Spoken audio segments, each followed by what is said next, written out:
Are you ready to get started in your fitness and weight loss management, but you're lost in a sea of calorie counting apps and calorie counting guidance? Well, in this video, I want to clear that up and take you from calorie confused to calorie clear. By the end, you're going to go from calorie confused to calorie informed. You're going to know exactly how many calories you need to count, and what the advice is really on calorie counting to help you manage your weight and get started in a new fitness, health and nutrition regime. Now, this is part of the 5x5 series where I answer the 5 most common questions I get when people start looking to kickstart something new, and also 5 questions that people never ask me that perhaps they should. Now, the thing with calorie controlled diets is there is very much a time and place for it, but there are a lot of people out there that become obsessed with calorie counting, and they see it as like the golden rule, and if they break it, they beat themselves with a big shitty guilt-ridden stick, and I don't want people to be kind of thinking like that. They also can become quite confused because they'll look at things and go, well, this avocado is so many calories, and this bloody dry diet cracker with very little nutrition has got much less calories, and missing out on good quality food because they're scared about the calories, and also what people tend to do is they try and cheat it. They think, okay, well, if I have this amount of calories and I do this amount of walking, then that will combat this, but that will actually allow me to have more of this, and it's just horrible, it's like ruling yourself by guilt, and it's just not a great way to live. It's too restrictive, so we're going to talk about that today. Now, I might not give you the answer that you want about, exactly how many calories you should consume and all that kind of stuff, but we will talk about it and you will get some good information, so make sure you stay tuned as we go through it. So a couple of things just to bear in mind. So remember that calories really are important. It's the energy that our body uses to fuel all its daily processes, to fuel growth, all that kind of stuff. Calories are important, but not every calorie is created equal. Like I said before, the best way to describe it is, think about 200 calories of Coca-Cola as opposed to 200 calories of green leafy veg. Completely different. And completely different messages in the body, completely different nutrients for the body. Yet, if you purely worked on a calorie-controlled program, it wouldn't matter which one you ate.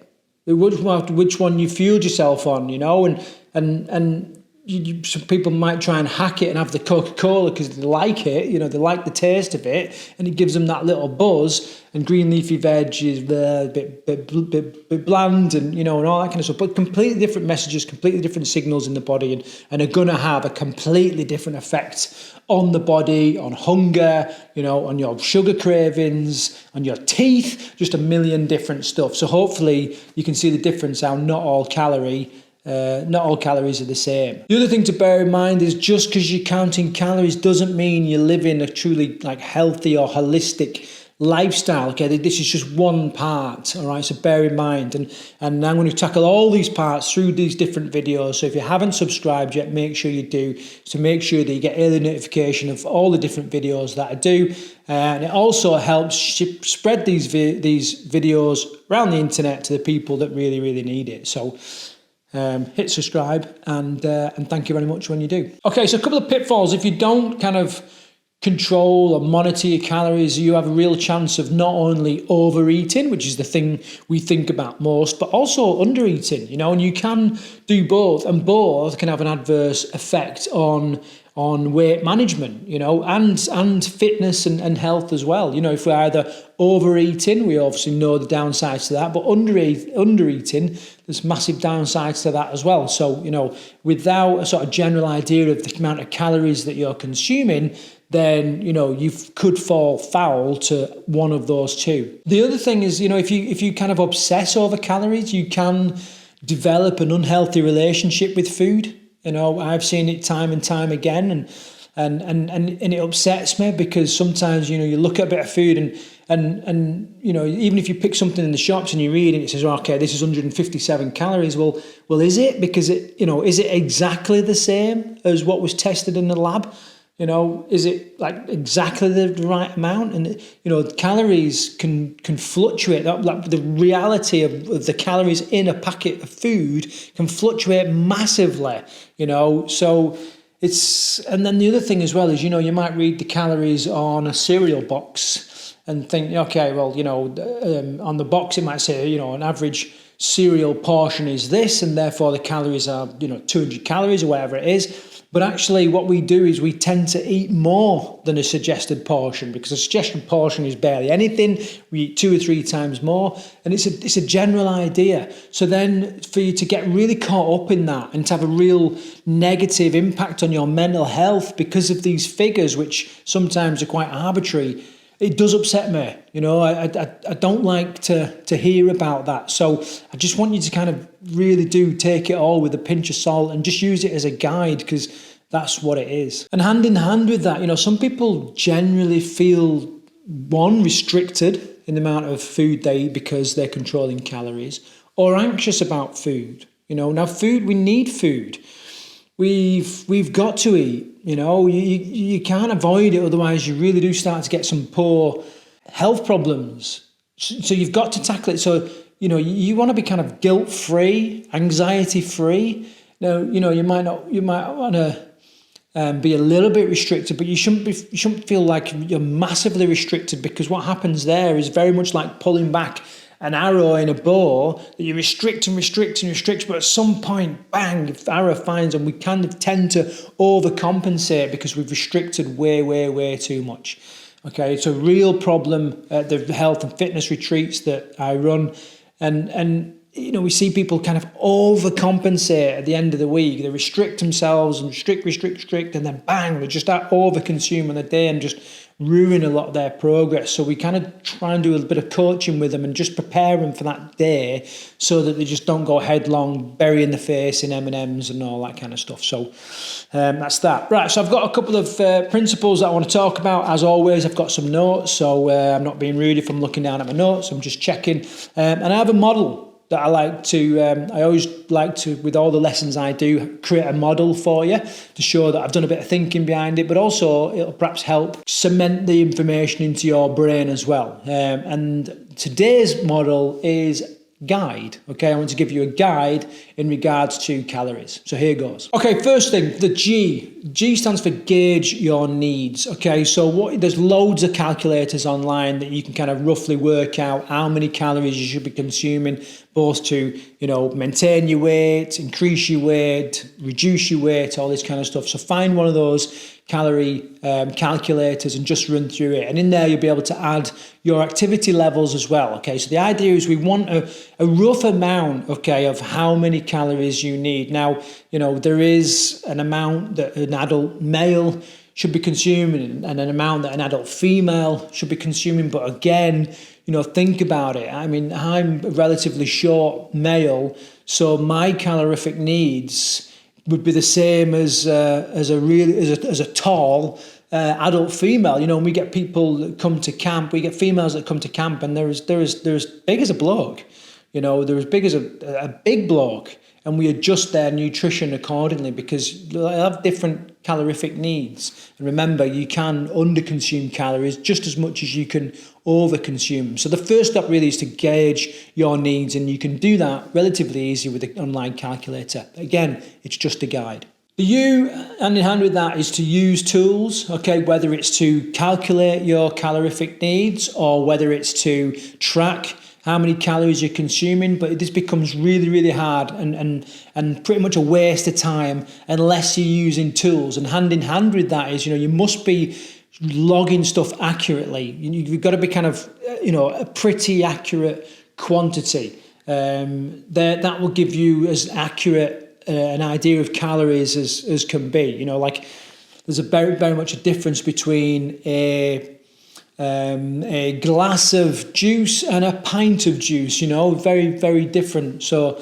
and the calorie content can be very different as well. So you've got to be accurate as you're using those tools. I is individualize. So as with everything, you will have very, very individual needs in regards to the calories that you take in. If you've got an office job that's pretty sedentary and you haven't really got the ability to kind of move around doing lots of movement, you're going to use very different amount of calories to someone who's like a manual worker, constantly moving and, constantly kind of needs more calories because they're always moving and cutting about, Same with if you do lots of walking the dog or gardening, if you do lots of gym sessions or spinning, or maybe you commute every day. It's a very different amount of calories. So it's got to be individual, okay? You can't just do broad brush, which a lot of people do.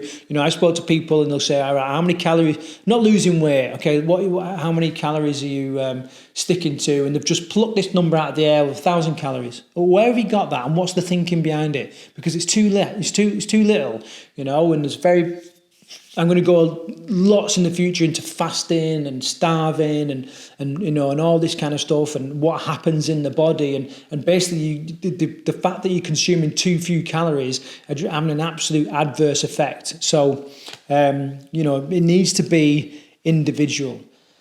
The D in guide stands for ditch obsession. Now, this is my number one thing, okay? It's not something to be obsessed about. If you want to be obsessed over something, get obsessed about eating clean, Get obsessed about moving more, not counting numbers. Like I said, you might go, okay, well, I've stuck to my 1,500 calories today, but you've had a litre bottle of Coca-Cola and no food. You're under your calories, but by God, what kind of a freaking state is your body in? Okay, so it's very, very different. Now, that's a bit extreme, but people do often do that. They'll have low-calorie breakfast, low-calorie lunch, and then just this stinking dinner that's just terrible fast food crap. But they're under the calories, so it doesn't matter. And it does matter because food is not only energy, food is information and it's messages in the body. All these different types of food send different messages. And I'm going to talk about this in future videos so much, so make sure you've subscribed to get early notification of those. And then E is enjoy your food. Like, food should be enjoyed. And when you first get started, if you're used to eating lots of really sugary, really sweet foods, then clean food can just seem a little bit boring, but give it time. Let your taste buds and your cravings and everything settle down, and soon you will develop a love of clean food. I see it every week at the fitness retreats that we run, where people start off and they're like, no, I hate salad, it's dog shit, blah, blah, blah. After a couple of weeks, it's like, no, this feels really clean. And actually, the crap food that I was having before just tastes horrible now. Things do adjust. But you should be enjoying it, You shouldn't feel like, I'm eating this bloody dry cracker because it's like 10 calories and it fits within my allowance. And it's like, no, that's no way to go about it. All those things are temporary. And what we want to promote is a lifelong healthy relationship with food, a lifelong way of managing your portions, and that'll only come if you're enjoying your food. Otherwise, you're going to restrict, have a massive blowout of crap, gluttonous crap that you just like want to eat, and you're like, and you're just counteracting everything that you're doing throughout the week. So you want to be able to enjoy the food. So that's the guide model that I was talking about. And I suppose the metaphor that I would describe it to is very much like your monthly budget. So with your monthly budget, you've got a fixed amount of money, and then by the time you take your bills out, you're left with money that you could just use for your free spending and all that kind of stuff, and instead of blowing all that on one like big night out or whatever, and it's just all gone, think about, okay, how can I spread this budget out to get the most for it? And, instead of having like this massive drinking fest where you don't even remember any of it, can I do other stuff that's a little bit cheaper, that's much more memorable, and it's going to be better for me in the future, and that's exactly what it's like with your calories. You want to get the most enjoyment and the most nutrition from the calories, as opposed to just like, I want to, all right, I can have like one slice of pizza, but at least I'm having a pizza. It's not really the way to be thinking about it. Okay, so what to do next, how to get started. First things first,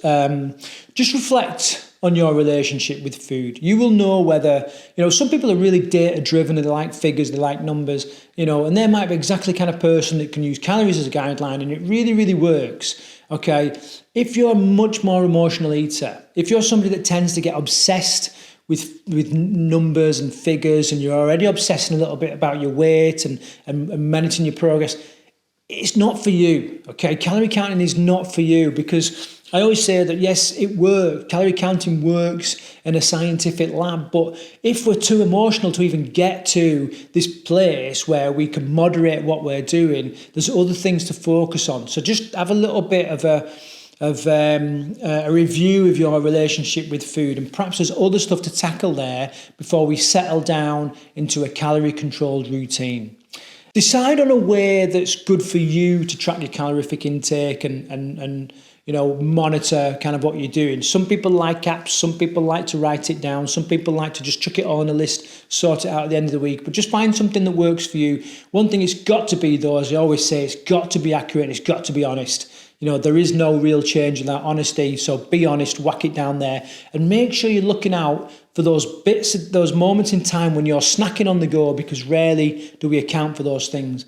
You can also look out for hidden calories in drinks and stuff like that. So, I'm going to talk about this again in future videos, but make sure you're looking for those little things that we don't often account for, which can actually mean that we consume a lot of calories that we're just not even thinking about. And education and nutrition is a lifelong thing. I every week, every day, I'm learning something new about food and eating and the human body, and that's just the way it is. There's always something new to learn. So educate yourself on it, because, if you can teach yourself, it's like the old, I could just give you a food meal plan. It's like giving you a fish, or I can teach you how to catch the fish and you can make your own things. And that's what sound nutritional knowledge is about. The more you learn about it, the more you get to clean out your own eating, and not just for weight management, for health as well.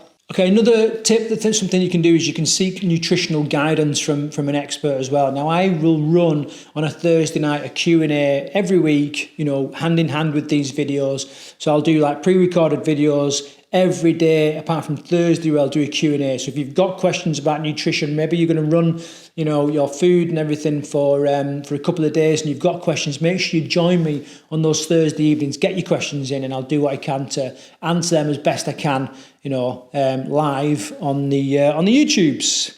The final one is enjoy the process. Like I said, it doesn't and shouldn't be restrictive and obsessive. You should kind of enjoy it. There's a whole lot of ways of putting food together and swapping things out and putting fresh things in to achieve your calorific goals and to make sure you're meeting your calorific needs. And all that can be quite fun, experimenting with stuff with different recipes and different tastes and finding new ingredients and finding an alternative to pizza night with your family on a Friday. How can we do it in a different way? And it should be quite fun and exciting. And if you do come up with things, then make sure you whack it in the comments below to give other people ideas of how to do that as well. So to finish off, remember, calories are a tool, not a rule, okay? And that's how they should be deemed. Now, if you're looking to kickstart a new fitness and weight management routine, you're probably interested in what the best weighing routine is. And if that's the case, you're going to want to check out this video